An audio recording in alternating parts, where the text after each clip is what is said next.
Hoje a gente está aqui na Câmara de Vereadores, na sala Getúlio Vargas, e a gente está recebendo o fotógrafo também, músico nativista, o Delvair Camargo. Delvair, como é que está o senhor? Tudo bem, é um prazer, uma grande satisfação de estar nesse teu programa aqui, dando alguma coisa sobre o conhecimento de fotografia e também da música. Sim, sim. É prazer conhecer o senhor pessoalmente, né? Já conheço o senhor aí de fama há muito tempo. Bom, vou começar ali perguntando pelo básico, né? Onde é que o senhor nasceu? Aonde que eu nasci? Exato. Na cidade de Bagé mesmo, exatamente no mesmo local que eu moro, na Vila Gaúcha, nasci ali em 1944. Que legal. E o senhor vivia na cidade? Qual era a atividade dos seus pais? Fui criado na cidade até os 9 anos. Em 1953, meu pai era peão de estância e fomos morar para fora, né? A gente foi morar e moramos lá. Qual localidade? No Banhado dos Carneiros. Banhado dos Carneiros, aqui perto, logo adiante do aeroporto. Sim. E o seu pai era peão, trabalhou muitos anos. O senhor chegou a trabalhar no campo? Sim, sim. Meu início do trabalho foi no campo, né? A gente fazia de tudo na campanha lá, trabalhando tanto também de peão campeiro, como na agricultura, na pecuária.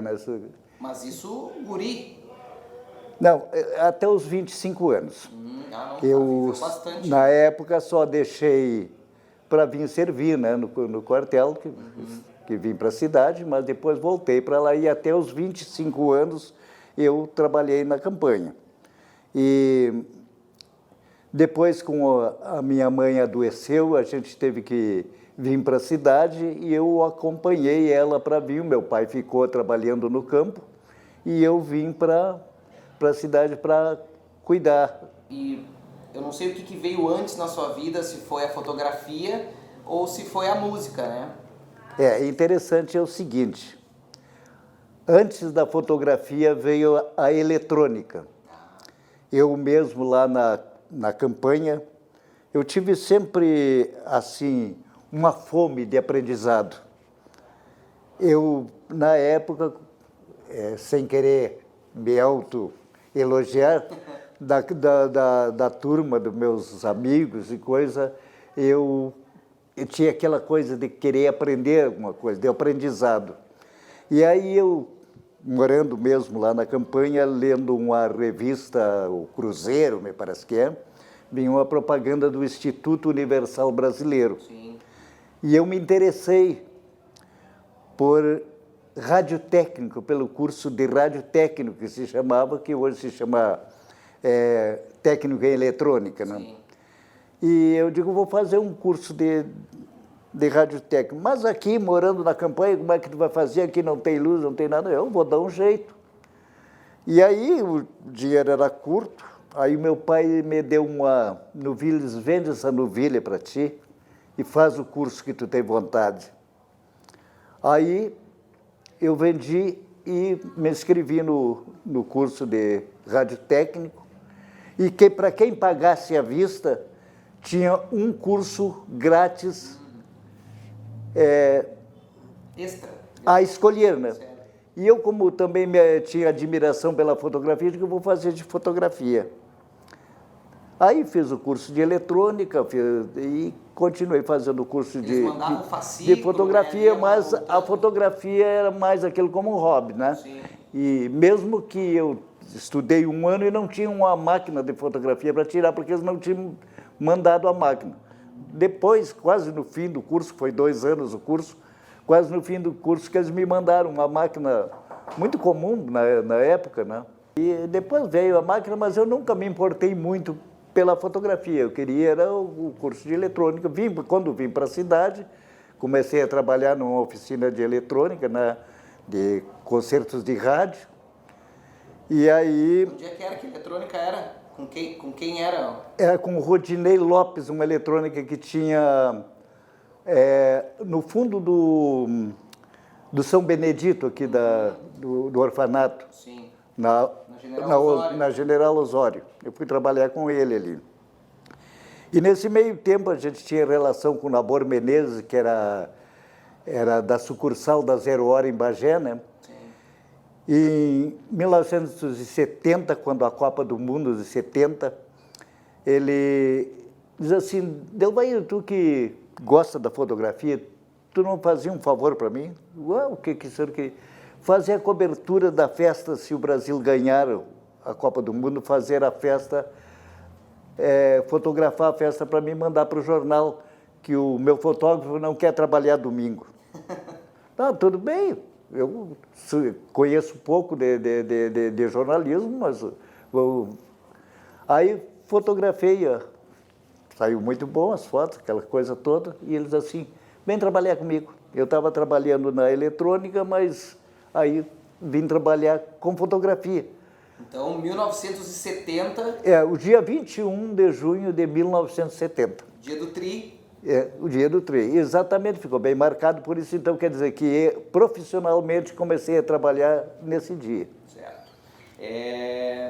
E o senhor seguiu trabalhando na eletrônica, conciliando as atividades? Como é que foi? A princípio sim, mas em seguida, depois eu deixei a eletrônica para seguir na fotografia. Trabalhei 2 anos e pouco na Fotunara, né, do Nabor Menezes, né, que era junto à sucursal da Zero Hora. Sim. E depois fui trabalhar com o Jader na foto que ele tinha em frente ao antigo fórum ali. Uhum. Né? E depois voltei para a eletrônica. Entre esse aí, eu fui trabalhar na Urcamp, lá na extinta Fumba, lá, como monitor para o curso de Belas Artes, né? Sim. Então eu ensinava fotografia para a parte prática para as meninas, que a maioria eram meninas que eram do curso de artes. Só fotografia ou laboratório também? Laboratório. Inclusive, eu fiz até depois outros cursos, fiz curso de químico para fotografia, eu desenvolvia minhas próprias fotos, né, da maneira que eu queria, com os produtos químicos. O laboratório é a parte mais legal da fotografia. É muito interessante, né? É muito interessante, é bonito de se ver, né? Sim. Porque é mágico, né? A imagem aparecendo no papel e conforme o tempo da luz, ela fica de um jeito ou de outro jeito. Exatamente. É por isso aí que eu desenvolvi o meu tipo de foto que eu queria fazer, né? Porque eu fiz diversos cursos de fotografia depois, né?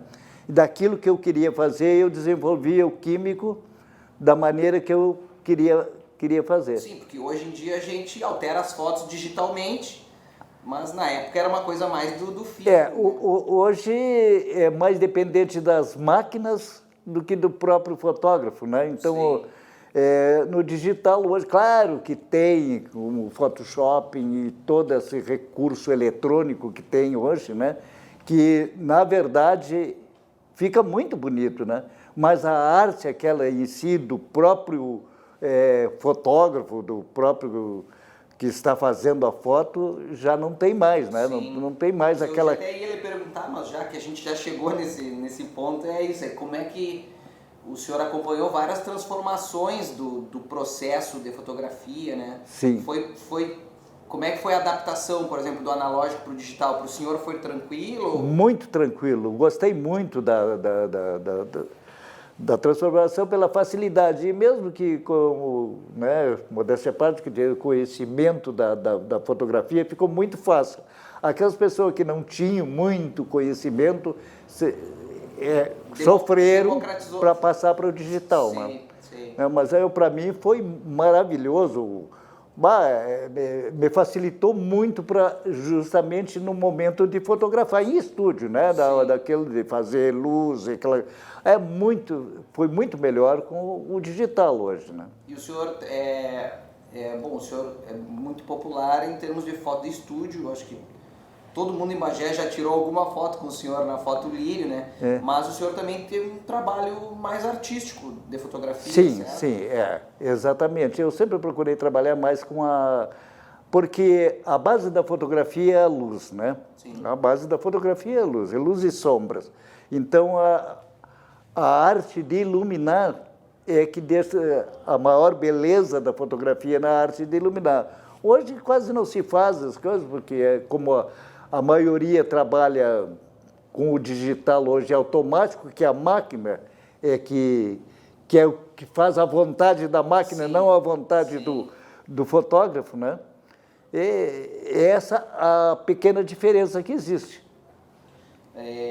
Bom, eu conversei bastante com o seu neto Augusto, e ele me disse que, inclusive, o senhor teria sido um pioneiro em Bagé em termos de foto artística, foto de crianças, foto de estúdio, que não era uma coisa que hoje em dia é super comum, newborn, bebê nasceu, faz aquela fotinho iluminadinha e tal, que o senhor já fazia isso antigamente. Sim, fazia antigamente, não que eu seja o pioneiro, né, mas dos que estão agora talvez eu seja o mais antigo, né, dos que ainda existem, porque teve muitos grandes fotógrafos em Bagé, sim, que elevaram o nome de Bagé, às vezes, pelo tipo de fotografia que a gente tem esse conhecimento, como Barnils, o Greco, o Francisco Lugo.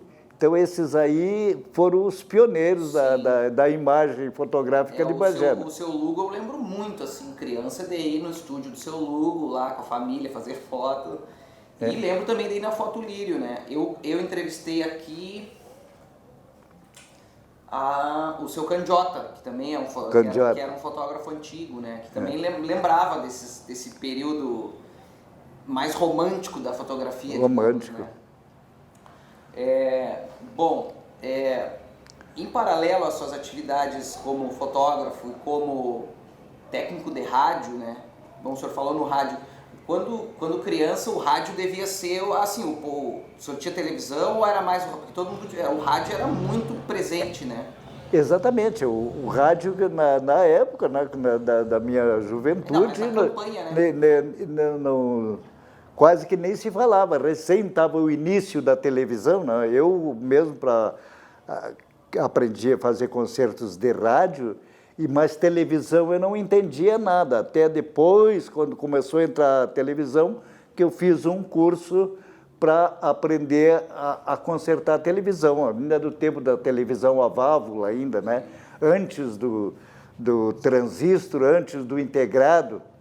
Então, eu fazia concertos de televisão a válvula. Inclusive, até os primeiros coloridos, em 1973, quando entrou o colorido, no Brasil, né? As televisões eram mistas, era metade válvula e a metade transistorizada, né? Bom, a música chegou para o senhor através do rádio? Tinha alguém que tocava na sua família? Como é que foi? Bom, na minha família, os irmãos do meu pai e meus irmãos, eram 10 irmãos e todos eles faziam alguma coisa na música, né? Um tocava violão, outro tocava gaita, né? Aquela gaita de 8 baixos. Então, era uma família musical. E eu tinha também, como eu te disse, eu tinha sede por conhecimento, por aprender, né? Aí eu digo, eu vou aprender a tocar violão. Eu vi o meu pai tocando, achava aquilo muito lindo, né? E eu não me lembro se eu tinha uns 13, 14 anos, mais ou menos, por aí. Aí apareceu um amigo meu que queria vender um violão, mas eu não tinha dinheiro.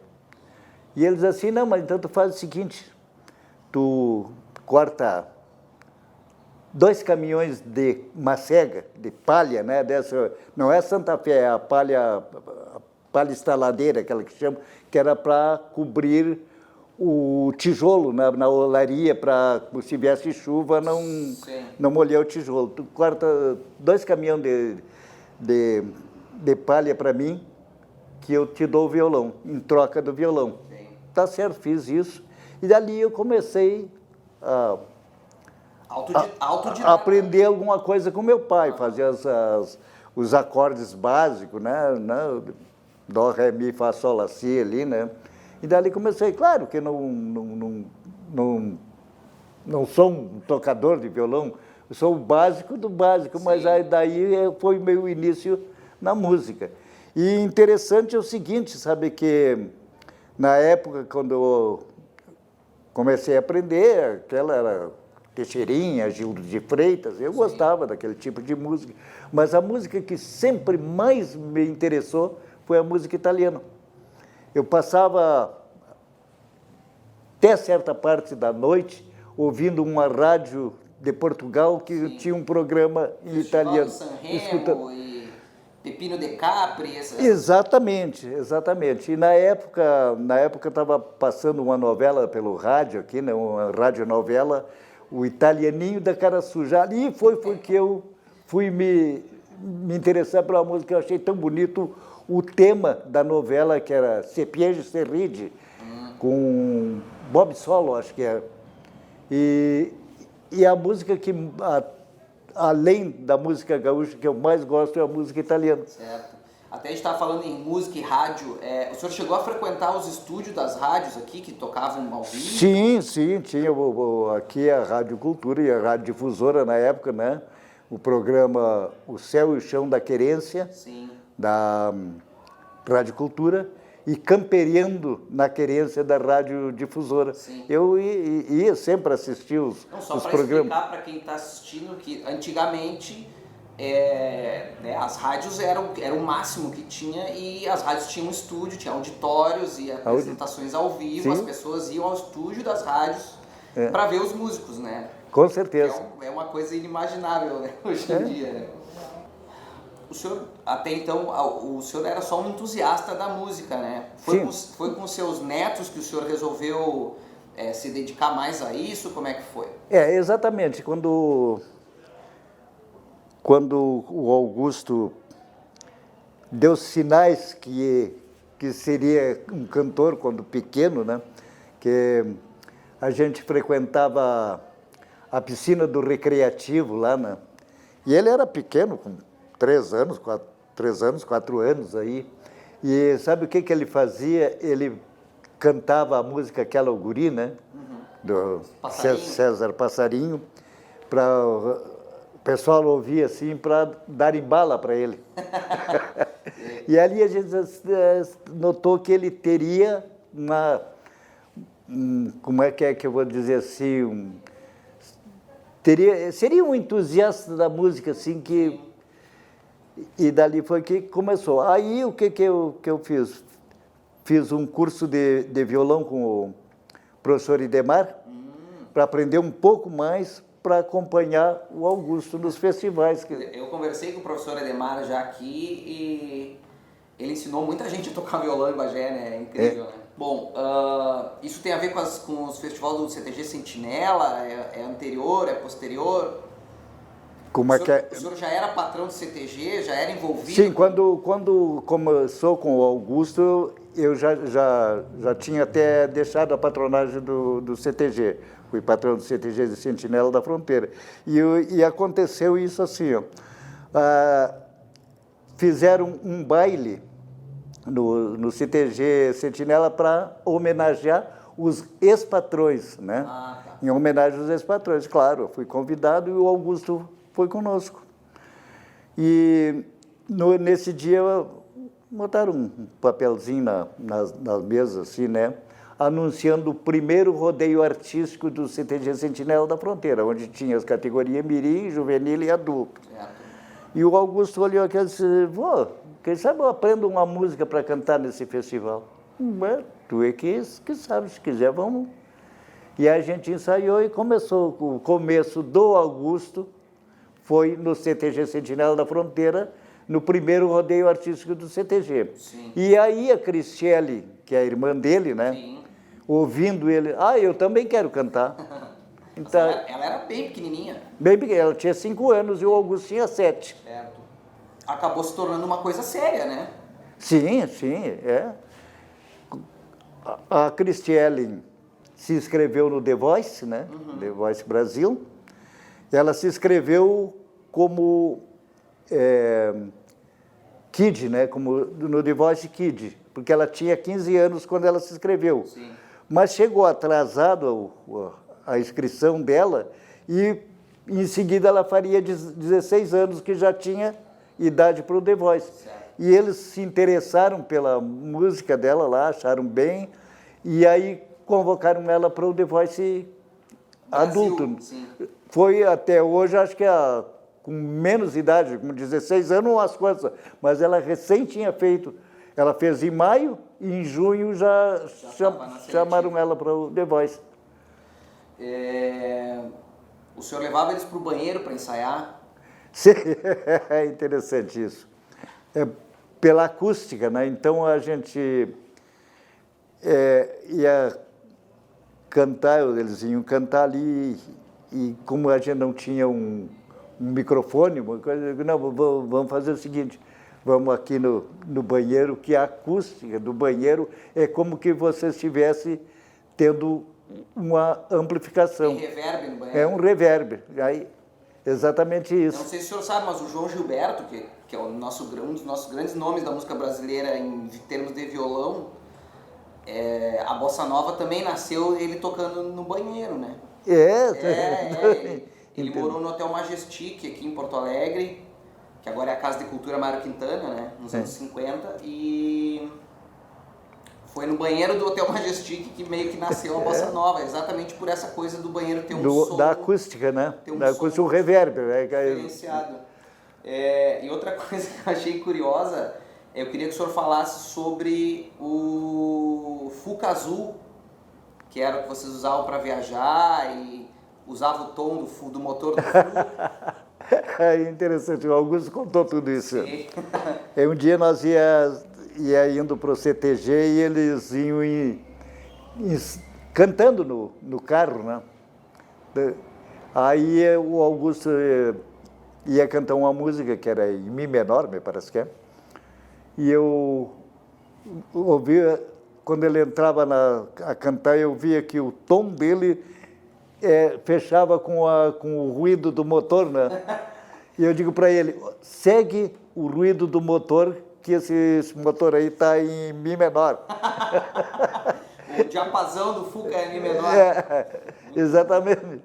Muito bom. Eu queria que o senhor falasse sobre os espetáculos, né? Uma Noite para Recordar, o E Elas, acho que era, né? Que ele convidou um monte de mulher para cantar. Exatamente. Uma Noite para Recordar foi um projeto, acho que muito bem sucedido até, né? Que teve boa aceitação do público. Foi feito 4 edições. Mas isso aí, tudo isso aí foi projeto do Augusto. O Augusto sempre foi muito visionário nessa parte, assim, como ele gosta muito do antigo, né? Então, quando ele ouviu aquela música antiga, foi por acaso lá que ele ouviu uma música antiga sem querer, né? Antiga, tipo Seresta, o que era exatamente? Exatamente. Tipo Seresta. Foi assim, ele foi procurar, me parece que uma música do Teixeirinha, né? E aí tinha assim... parece que era Flor do Cafezal, parece que era o nome, com Teixeirinha e Iana. Estava no YouTube, né? E ele ouviu, não, mas peraí, esse aí não é o Teixeirinha, era Cascatinha e Iana. E ele gostou muito daquela música, né? E foi procurar outras músicas, daí foi que nasceu dele cantar ele e a Cristiane cantarem essas músicas, fazer um projeto para fazer esse show, Uma Noite para Recordar. E o senhor acompanhava? Acompanhava. Onde é que foram esses espetáculos? Começou no IMBA, né? Teve 3 edições do IMBA. Depois o IMBA estava em reforma. Sim. A 4ª a gente não tinha. Primeiro você tentou na Sociedade Espanhola, aí não conseguiu porque já tinha eventos marcados. Sim. Aí fizemos na Catedral. Exatamente, não no salão da Catedral, dentro da Catedral mesmo, da igreja, né? Ali, inclusive, foi removido o altar para lá, para botar os músicos ali. Muito, muito bonito foi na Catedral, né? Sim. Imitando certas coisas da Europa que fazem nas catedrais, né? Sim. Tem mais alguém na família que se dedique à música, além dos seus netos? Sim, profissionalmente tem um sobrinho meu, né, primo do Augusto, o Christian Camargo, que é um grande letrista nativista, né? Já venceu muitos e muitos festivais, inúmeros festivais no Rio Grande do Sul. Teve um ano que ele foi o maior vencedor de composições, que ele é letrista. Sim. Esse circuito ainda é forte, esse circuito de festivais nativistas? Me parece, que eu sou meio por fora, não me parece que era uma coisa que era mais relevante em outros tempos, mas isso ainda é uma força, digamos assim, os festivais nativistas? Ainda, agora, como tu disse, antes foi muito mais relevante do que é hoje, porque está um pouco decaído, né, os festivais. Antes, teve uma época que eu acho que nós tínhamos no Rio Grande do Sul 60 festivais. Sim. Né? Era uma maravilha, né? Se ouvia muitos clássicos da música nativista.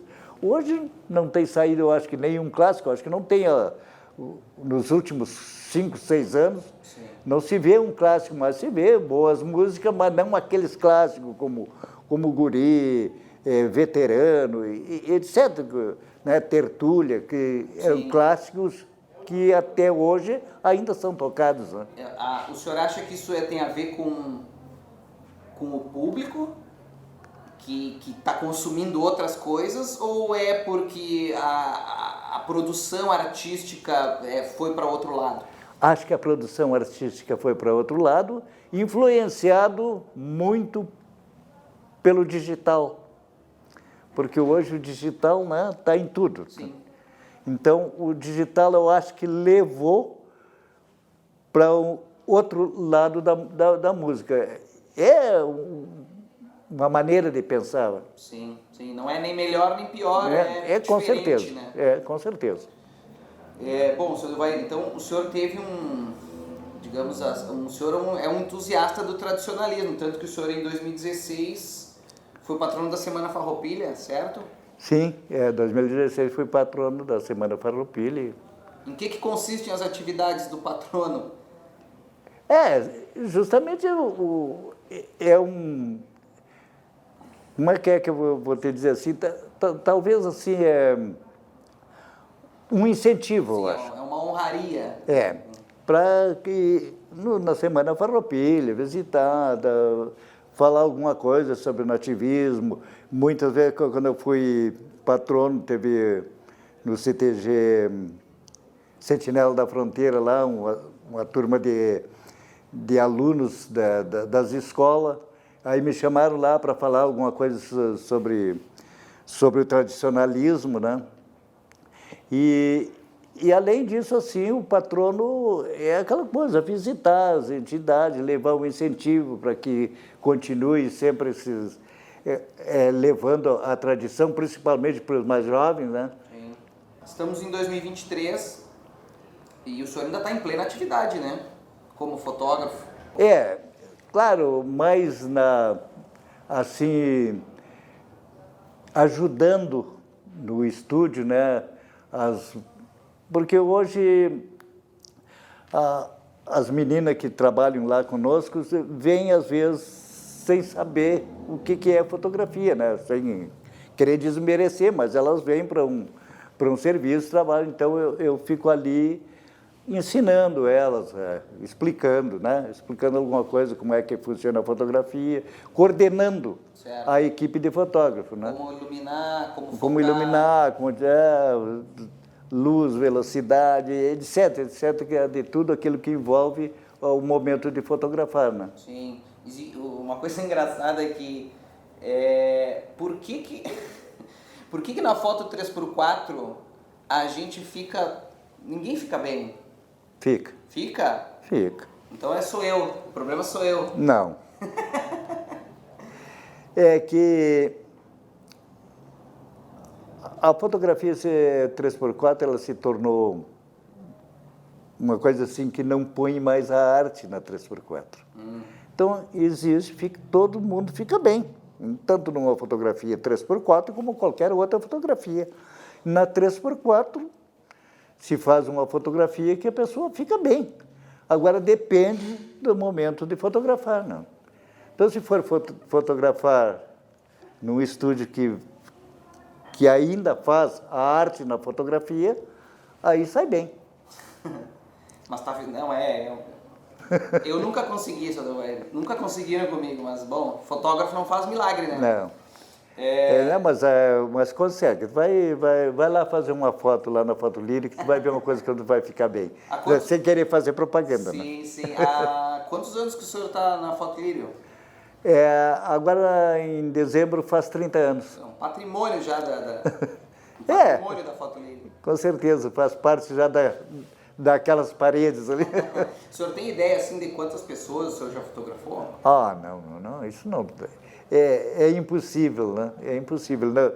Não dá para contar nem que as que eu fiz eventos de casamentos, aniversário, não, porque eu fiz casamentos, depois aniversário de um filho de 1 ano, né?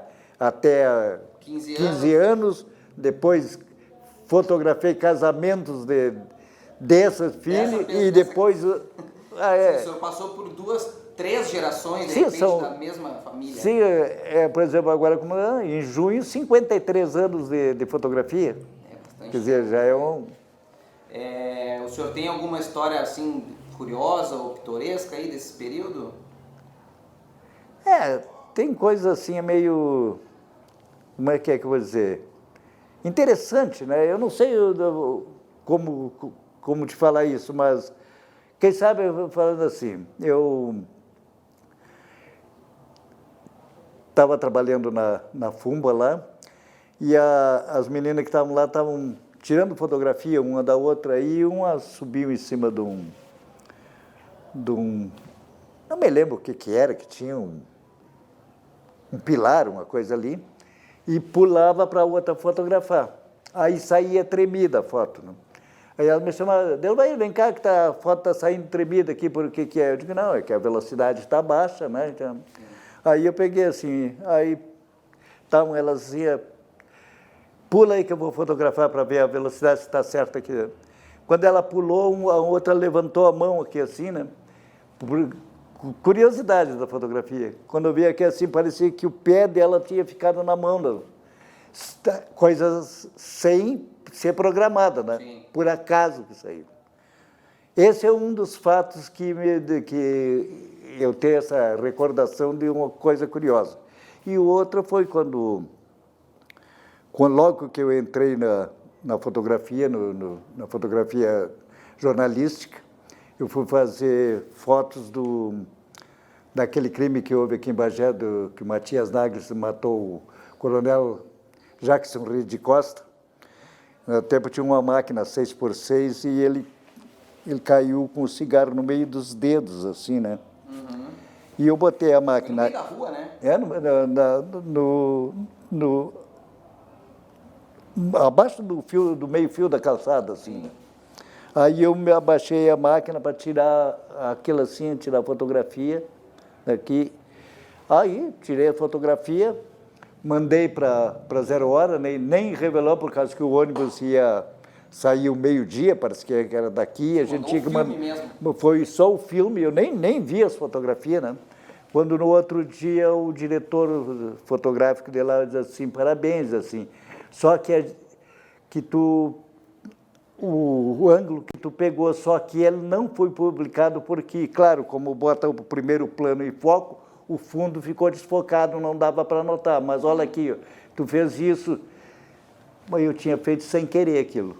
Foi o seguinte, no fundo tinha um cartaz assim de um bang-bang que passava.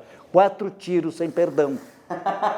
Quer dizer, uma coisa curiosa, né? Sim, sim. Aí depois eles vieram aqui e fizeram as fotos assim, específicas para aquilo.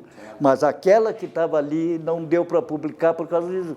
Quer dizer, publicou, mas não dava para ver lá. Então, 4 tiros sem perdão, era um faroeste que passava. Que ano foi isso, senhor, você lembra? Foi, lembro que ano foi esse crime. para 71, me parece que foi. Ah, o senhor estava começando. Estava começando. Parece que foi início de 71 ou final de 70, eu não me lembro bem. Sim. Eu sei que era verão, porque estava quente, tinha. Eu me lembro disso. Muito legal, baita história, seu Delvair. Bom, 2023, né, como a gente já falou, o senhor está super ativo, está acompanhando os guris ainda também? Sim, Tá sim, tocando? sim. Agora mesmo, dia 14, vai ter o lançamento das músicas do Augusto aqui na Casa de Cultura e, inclusive, eles assinam, o senhor vai ir lá tocar comigo. Ah, mas tá ensaiando? Agora não, mas vou ensaiar. Eu ensaio rapidinho. Sim, sim. Bom, seu Delvair, gostaria muito de lhe agradecer por o senhor ter separado um tempinho para vir aqui. Aqui da nossa parte, assim, o que a gente se propõe a fazer é um registro das pessoas que a gente considera que tem alguma relevância, algum papel importante na sociedade em Bagé, e o senhor é uma dessas figuras. E então eu gostaria de lhe agradecer muito o senhor ter vindo aqui. Parabéns pela sua trajetória e, enfim, ainda há muitos anos aí pela frente, que o senhor tenha saúde e trabalhe bastante. Eu que agradeço, foi uma grande honra, uma satisfação de ter recebido esse convite, que com certeza aceitei com muito prazer, muito gosto. Sim. De fazer isso aqui. Eu é que agradeço. Que legal. Bom, este foi o Guardados da Memória. A gente conversou com o Delvair Camargo, fotógrafo bagiense. Quem quiser conferir essa entrevista e também outras produções da TV Câmara, fica ligado no nosso canal no YouTube, também nas nossas redes sociais, no Facebook, também no Instagram. Ativa lá o sininho e as notificações para receber sempre as nossas novidades, certo? Muito obrigado e até mais. Eu que agradeço. O sininho e as notificações para receber sempre as nossas novidades e até mais, certo? Muito obrigado. Deixa rolando aí, né? Até mais. O crédito vai subir um pouquinho. O crédito subir. Agora o crédito só fica mais uns segundos. Das letrinhas agora. Aqui. Tá subindo. Crédito subir. Agora o crédito. Muito legal do Matias, foi uma coisa maluca, né? Foi acho que por E ele volta foi absolvido, das 10 né? horas 10 horas da manhã. Acho que foi. Por volta, eu te disse, eu trabalhei hora.